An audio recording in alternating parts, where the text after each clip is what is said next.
عوام کو نہیں بتا رہی کہ ڈیزل پر فی لیٹر 26 روپے اور پیٹرول پر فی لیٹر 21 روپے ٹیکس وصول کرے گی اس ماہ میں۔ ٹویٹ میں مزید لکھا تھا کہ اس حکومت کے ہاتھ ہمیشہ عوام کی جیب میں جاتے ہیں، نہ طاقتور سے ٹیکس لیتے ہیں اور نہ منی لانڈرنگ روکتے ہیں۔ اب ناظرین 2 سال ہو گئے ہیں تحریک انصاف کی حکومت کو، کیا اس حکومت کے ہاتھ عوام کی جیب میں پچھلی حکومت سے زیادہ جاتے ہیں؟ کیا یہ طاقتور کے آگے خود مجبور ہیں یا منی لانڈرنگ روکنے میں ناکام ہے؟ کیونکہ آج وفاقی وزیر برائے توانائی جناب عمر ایوب صاحب نے تسلیم کیا ہے کہ پیٹرول پر 47 روپے 86 پیسے جبکہ ڈیزل پر 51 روپے 41 پیسے فی لیٹر صرف ٹیکس وصول ہو رہا ہے۔ یعنی اس وقت کی حکومت کے مقابلے میں 100%، اس وقت کی حکومت کا جو میں نے آپ کو موازنہ کیا اس کے مقابلے میں 100% زیادہ ٹیکس وصول کیا جا رہا ہے، اور موجودہ فی لیٹر پیٹرول کی قیمت پر 50% صرف حکومت کو ٹیکس چلا جاتا ہے۔ اس ٹیکس وصولی کا جواز وزیر موصوف نے خوب پیش کیا ہے۔ کہتے ہیں اگر حکومت ٹیکس وصول نہیں کرے گی تو سینٹ کی لائٹس اور ارکان کی تنخواہ کا خرچ کون دے گا؟ تو جہاں سے میں نے آغاز کیا تھا، میں چاہ رہی ہوں حلیم عادل شیخ صاحب وہیں سے یہ آپ سے بات کا جواب لوں۔ اس وقت غلط تھے آج غلط ہیں سر، کیا ہے یہ؟ دیکھیے پچھلے 2 سال میں 5000 ارب قرضوں کی مد میں ادا کیا گیا۔ اس سال 2700 ارب قرضوں کی مد میں ادا کرنا ہے۔ صوبوں کی NFC ایوارڈ کے تحت پیسے دینے کے بعد، ڈیفنس بجٹ دینے کے بعد -750 ارب سے فیڈرل گورنمنٹ کو اپنا بجٹ بنانا پڑتا ہے، جس سے کہ جو آج عمر ایوب صاحب نے بات کی کہ تمام جو فیڈرل گورنمنٹ کے ڈپارٹمنٹ، فیڈرل گورنمنٹ کے معاملات، تمام چیزیں -750 بلین سے ہمارا جو ایک بجٹ سٹارٹ ہوتا ہے۔ جب یہ تمام صورتحال ایسی ہو، آپ بتائیے کہ یا تو ہم اتنے مضبوط ہوتے کہ ہم پہ قرضے نہ ہوتے، ہمیں سود نہ دینے ہوتے، ہمیں لائبلٹیز نہ ہوتی۔ لازم بات ہے کہ قرضے ہی واپس کیے جا رہے، اتنا بڑا اماؤنٹ، مطلب ابھی اس تیسرے سال تک 7,500 ارب جو ہے وہ قرضوں اور سود میں ہمیں واپس کرنا پڑ رہا ہے۔ آپ بتائیے کہ کیا کریں، ہم کہاں سے لے کر دیں؟ مطلب بینک ڈیفالٹ کر جائیں، جو جن اداروں سے، انٹرنیشنل اداروں کے یا جہاں کہا کہ ہمیں لون واپس دینے ہیں، ہم ان کو منع کر دیں کہ بھائی ہم نہیں لیتے۔ جو ایک دفعہ مولانا صاحب نے کہا تھا وہ ہمارے TLP والے کے، جی ہم دیکھو ہم نے نہیں مانگتے، ہماری بات نہیں ہے، جاؤ اپنے جو کرنا ہے کرو، ہم نہیں دیں دیسی۔ یا تو پھر ہم ایسا کوئی فارمولا کوئی ہمیں بتا دے کہ جی ہم منع کر دیں، ہم کچھ نہیں دینا۔ دیکھیے گیون کنڈیشنز میں آپ کی بات سے حلیم صاحب، آپ اگر ٹیکس وصول کریں تو اس کے علاوہ کیا کریں؟ اور اگر پچھلی حکومتیں ٹیکس وصول کرتی ہیں تو وہ کرپشن کرتی ہیں سر۔ چونکہ ان کی یہ جو ہزاروں ارب کا ہمیں جو بیک لاگ دے کر چلے گئے، جس کی وجہ سے لازمی بات ہے کہ ٹیکس کلیکٹ کرنا ہے، اپنے دیکھیے نا خرچے کم کرنے ہیں۔ پرائم منسٹر نے اپنے گھر تک کا خرچ کم کر دیا، پریزیڈنٹ نے خرچ کر دیا، آسٹیریٹی شروع ہو گئی، پورے الل تلل امریکہ جا رہے ہیں، ہزاروں ڈالر خرچ ہوتے تھے، لاکھوں ڈالر خرچ ہوا کرتے تھے، ہر جگہ کٹوتی کی ہے، لیکن الٹیمیٹلی ٹیکس سے پیسہ جائے گا نا، وہ اپنے کون کے اور کیا طریقہ ہے؟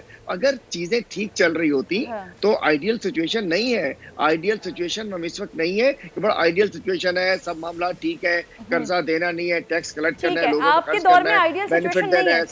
ٹھیک ہے سر، آپ کا جواب اس پہ آ گیا، مجھے فیصل صاحب سے پھر بات کرنے دیں۔ فیصل صاحب، اس وقت آئیڈیل سچویشن نہیں ہے، لیکن جس وقت خان صاحب اور دیگر لوگ باتیں کرتے تھے اس وقت آئیڈیل سچویشن تھی، اس وجہ سے جو ٹیکس لگایا جاتا تھا وہ کرپشن کے لیے لگایا جاتا تھا۔ سر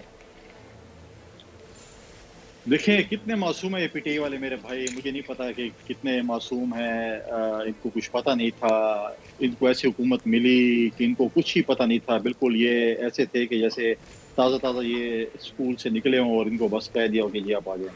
دیکھیں ان کے جو اوپننگ بیٹسمین تھے اسد عمر صاحب، وہ اس وقت فائنانس کمیٹی میں تھے، غالباً چیئرمین تھے اگر میں غلط نہ ہوں تو 5 سال وہ فائنانس کمیٹی کے چیئرمین میں کیا کر رہے تھے وہ فائنانس کمیٹی میں، ان کو نہیں پتا تھا۔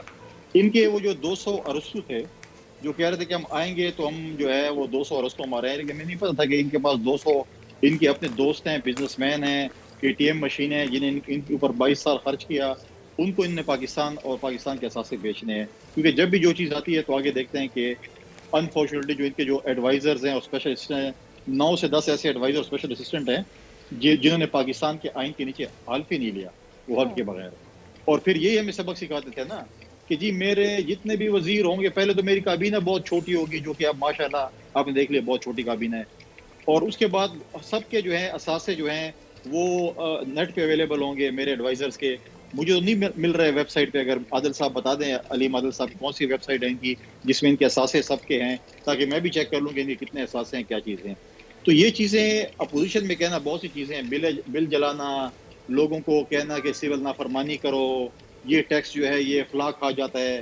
ابھی ٹیکس کون کھاتا ہے ابھی ہمیں بتایا, ابھی بھی جا رہا ہوگا پھر تو. جیسے پہلے آپ کہتے بلاول ہاؤس جاتا ہے یا جاتی عمر جاتا ہے, جدھر بھی آپ کہیں, اب تو بنی گالا جاتا ہوگا. اس لیے آپ کے جو ہے وہ سلائی مشینوں کے اربی روپے بن گئے ہیں. تو اپنی باری میں کہتے ہیں جی ہمیں تو ماضی میں بہت سی چیزیں ملی ہیں, ہمیں جہیز میں یہ ملا ہے, ہمیں چیزیں یہ ملی ہیں, خود کچھ کر نہیں سکتے. قرضے تو آپ کو پہلے ہی پتا تھا اس ملک میں ہے, قرضے تو پہلے بھی تھے, پہلے بھی قرضے اتارے جا رہے تھے.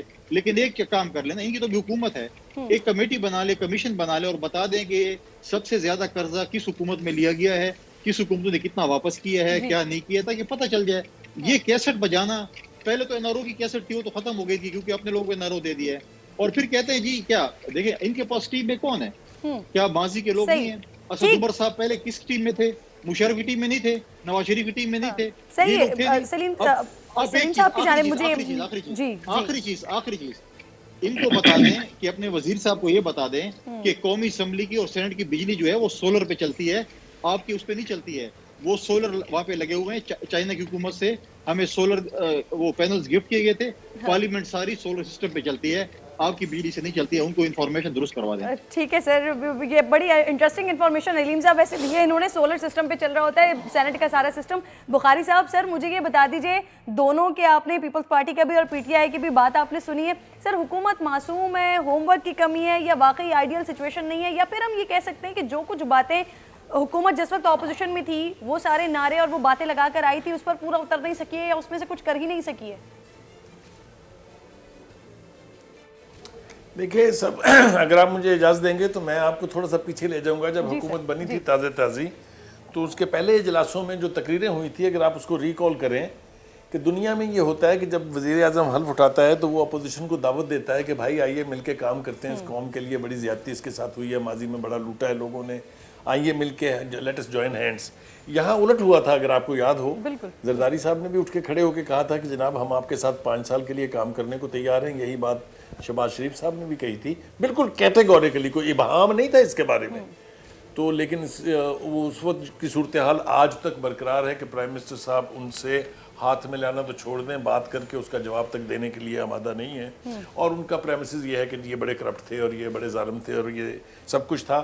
انہی کے کوئی تقریباً 65% کے قریب لوگ جو ہیں اب ماشاءاللہ ان کی اپنی کابینہ اور ان کے مشیروں میں شامل ہیں.